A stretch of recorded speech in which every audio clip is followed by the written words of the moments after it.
Hello, আসসালামু আলাইকুম।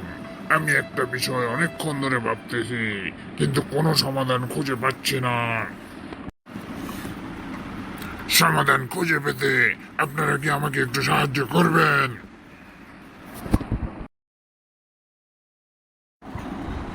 আমি যদি আপনার কাছে 5 মিনিট সময় চাই, আপনি অনেক ব্যস্ততা দেখান।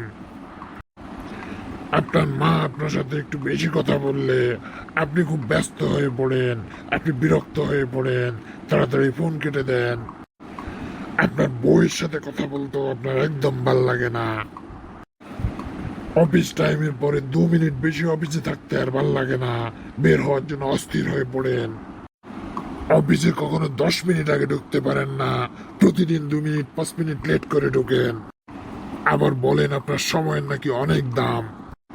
আপনার এই মূল্যবান সময়টা মোবাইল দেখে দেখে ঘন্টার পর ঘন্টা নষ্ট করেন, তখন একটু কষ্ট লাগে না?